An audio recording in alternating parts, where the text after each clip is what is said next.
empezar con este debate que yo creo que es importante. Hay que seguir hablando sobre los temas mujer. Y lo que les comentábamos ahora, conversando con las chicas, era que sí que efectivamente se planteó ayer en el Congreso hablar sobre un pleno mujer, para hablar finalmente sobre los temas de fondo, los proyectos que están, digamos, en ciernes sobre mujer, pero no se aceptó. Más bien lo que se aceptó es hablar o discutir sobre un tema en cada pleno en lo que queda de la legislatura.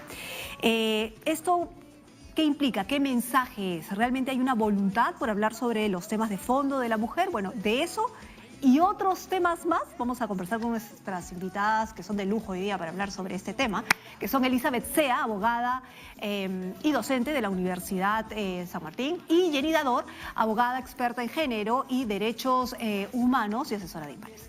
¿Qué tal? ¿Cómo están? Hola, buenos días. Bienvenidas. Bien. Bueno, a mí me parece una pésima noticia lo que nos dices respecto a que la Junta de Portavoces del Congreso no haya aceptado realizar un pleno específico para el tema de mujer. Más que nada porque si uno mira los distintos proyectos que hay en el Congreso, parece pues como una jaula de gatos, ¿no? O una bolsa de gatos. Hay proyectos en todos los sentidos. Entonces yo creo que la posibilidad de un pleno mujer les daba una posibilidad, si vale la redundancia, para poder ordenarse y tener una mirada integral de lo que van a proponer. Porque una de las debilidades que enfrentamos el día de hoy es que la legislación es diversa, la de violencia, ¿no? La que tiene que ver con tenencia, con alimentos, están todas parchadas. Entonces, como han sido parchadas, ya ninguna guarda cierta coherencia, la desproporcionalidad de las penas, todo. Entonces sí me parece que no es la respuesta más adecuada desde la presidencia del Congreso, ¿no? Creo que hay que seguir insistiendo en la posibilidad de tener un pleno para abordar todos esos temas con los distintos proyectos que ya están en las comisiones y que ya están dictaminados además, ¿no? Es decir, que estarían listos para pasar al pleno. Sí, bueno, coincido en el pleno de derechos de la mujer, sobre todo para tratar el tema de la violencia, que es un tema reincidente, es un tema de todos los días, que todos lo vivimos y que es de interés nacional y que incumbe tanto a hombres como a mujeres, no solamente a las mujeres, ¿no? Entonces ahí nos falta un poco más de comenzar a insertar un chip en la sociedad, de solidarizarse también con la situación de las mujeres en nuestro país, y creo que eso sí es pertinente y es pertinencia de toda la representación nacional. Ahora, yo les planteo una conversación totalmente abierta, para no darle palabra, sino que una conversación totalmente abierta para que el debate fluya. Les voy a simplemente señalar esto. ¿Es conveniente que se centre el debate en estos momentos sobre pena de muerte para los violadores? Digamos, ¿esto es una cortina de humo? ¿Es real que se debata esto o en realidad no? Bueno, yo creo que tacharlo como cortina de humo también sería cuestionar el deseo de la mayoría de la población, que en este momento se encuentra pues con un sentimiento de desazón y muchas veces defraudada por el sistema judicial que tenemos, ¿no? Que es un sistema judicial bastante incipiente, un sistema judicial que no brinda las garantías adecuadas y de forma oportuna, ¿no? En casos de violencia contra la mujer, y que definitivamente pues ya está cansado de ver cómo es que los delincuentes salen de una manera tan fácil, ¿no?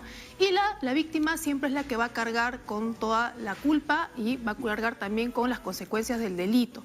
Sin embargo, como mujer formada en Derecho, y eso es algo que yo escribía en un artículo que se ha publicado, yo no puedo aventurarme a decir que esta medida de pena de muerte sea la que en este momento va a traer la solución a la problemática de las violaciones contra los menores de edad. Y en eso hay que ser precisos. Los estudios que existen, en su gran mayoría, que están basados en análisis económico de la pertinencia de la aplicación de la pena, carecen de una metodología cierta, ¿no? Y eso también ha sido evaluado, no solamente, por grupos de investigación en países como Estados Unidos, donde ya la pena se aplica y donde el porcentaje de la efectividad de la pena pues no se condice con el número de homicidios, que es el caso mayoritario del cual se aplica.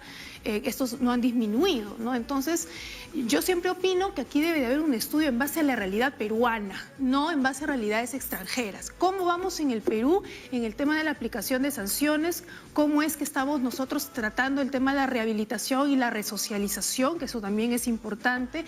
Y si las penas son realmente efectivas y cumplen su finalidad.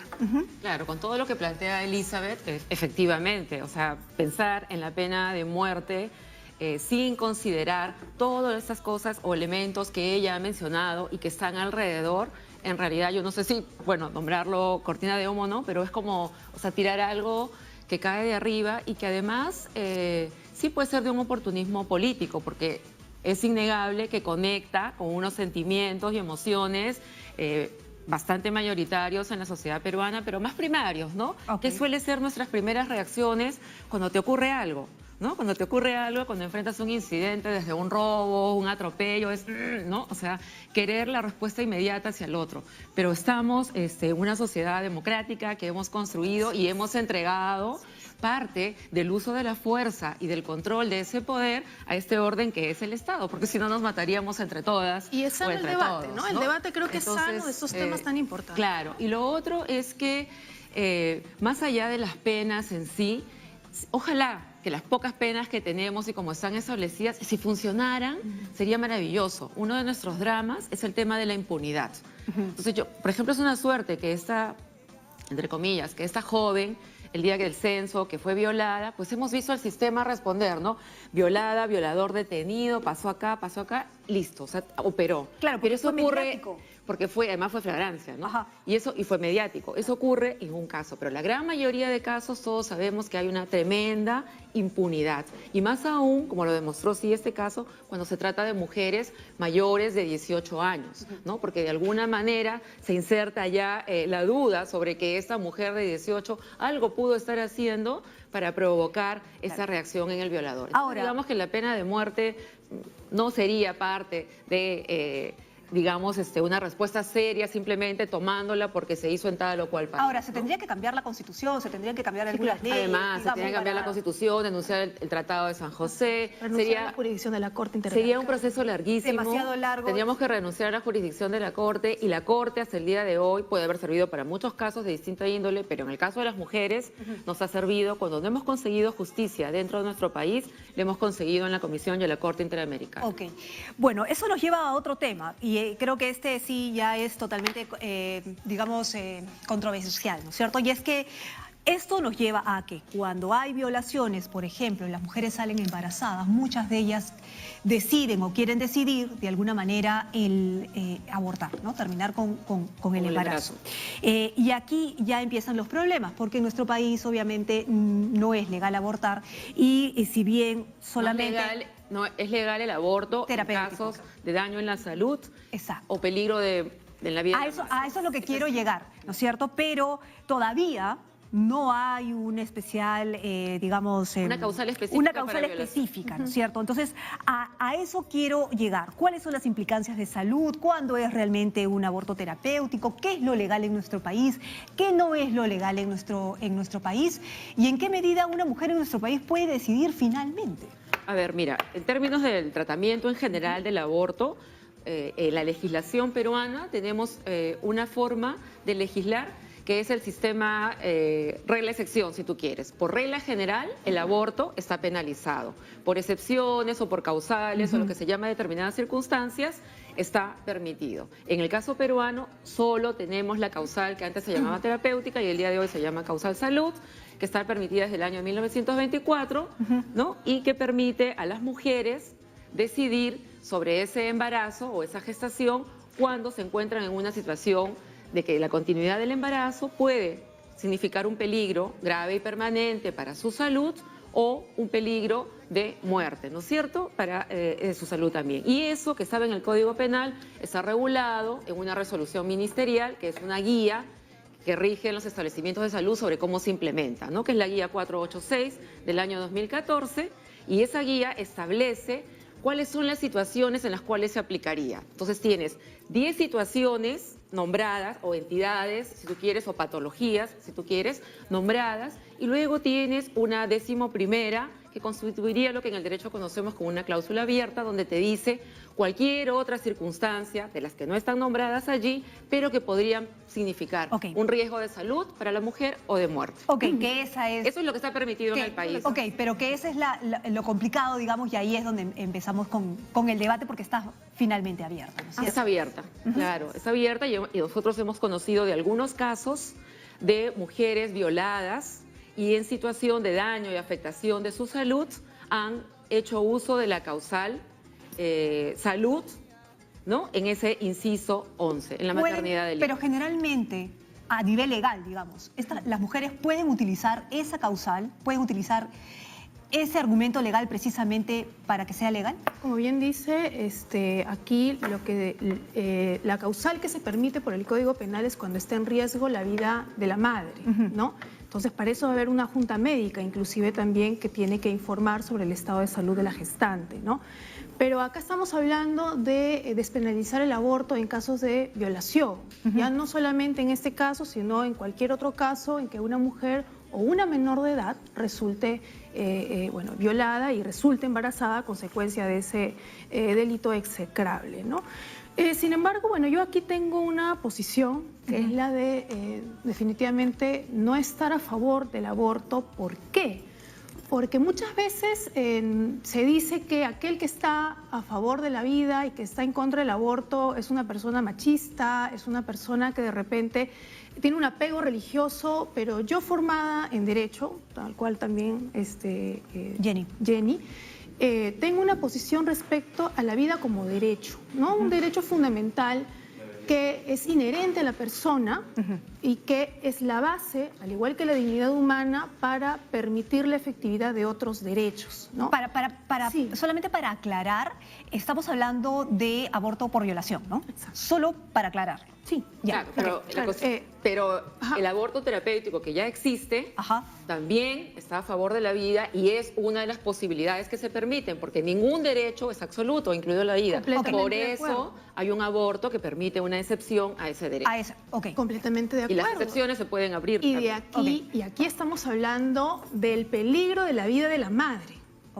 Cuando esto ya está previamente probado, hay una junta médica, un informe médico que así lo prueba, ¿no? Sin embargo, el tema de la violación es pero un peligro delito que la mujer decide, un riesgo que la mujer decide cuánto se quiere correr de riesgo. Puede ser 30%, 50%, y es la paciente quien decide el riesgo. Por ejemplo, yo soy una paciente oncológica, tengo un cáncer. A mí mi médico siempre me pregunta, ¿le vamos a hacer este procedimiento? Y yo pregunto, como mujer con un cáncer, ¿este procedimiento en cuántos casos funciona? Bueno, 50% dice la literatura científica que funciona en este caso, 40%, y yo escojo si me quiero correr el riesgo de la quimioterapia, de la histerectomía radical, de que me corten una pierna o lo que sea. Pero yo, porque es mi vida la que está en juego, soy la que decide. Yo creo que más allá del tema de la voluntad y si es la decisión de uno, porque su vida, es un tema también de consentimiento informado. ¿No? Es un tema de consentimiento por eso informado, el médico te informa. porque también, claro. Pero ahora vamos a abrir el panorama y a ver cómo está la situación del acceso al sistema integral de salud, ¿no? Ese consentimiento informado se espera, pues, de una atención médica en el caso de que se permitiera el tema del aborto de forma gratuita, que sea accesible para todos, ¿no? En todos los ámbitos del Perú, inclusive llegando pues a aquellas mujeres que son violentadas dentro de la misma familia, dentro de la misma comunidad, y que muchas veces ese tipo de actos execrables son aceptados. Entonces, esa mujer que muchas veces tiene la limitación de la lengua, la limitación del conocimiento, tener acceso a ese conocimiento informado, tendríamos nosotros que tener, y ahí sí yo creo que sería una exigencia vital, el Estado peruano nos tendría que garantizar en un alto porcentaje, más allá del 70%, que esa mujer va a dar un consentimiento informado para que se le practique el legrado. Eso yo completamente estoy en esa posición. Además, si vamos a hablar de los derechos humanos, la misma Corte Europea, en diversos casos, la Corte de Luxemburgo, en el mismo caso contra Francia o Irlanda, ha establecido que ni científica ni legalmente se ha establecido en qué momento podemos darle el estatus a ese ser concebido de embrión o de feto, ¿no? Pero ¿para qué nos vamos a ir a Luxemburgo? Vámonos a la Corte Interamericana de Derechos Humanos, ¿no es cierto?, que ha dicho... La Corte Interamericana de Derechos Humanos ha dicho en el año 2012 que la vida no tiene una protección absoluta. Un momento, paréntesis, señoras, las tengo que dejar un ratito porque tenemos actividad presidencial, pero volvemos a seguir conversando. Nos vamos con actividad presidencial. ¿Presidencial? Sí, porque...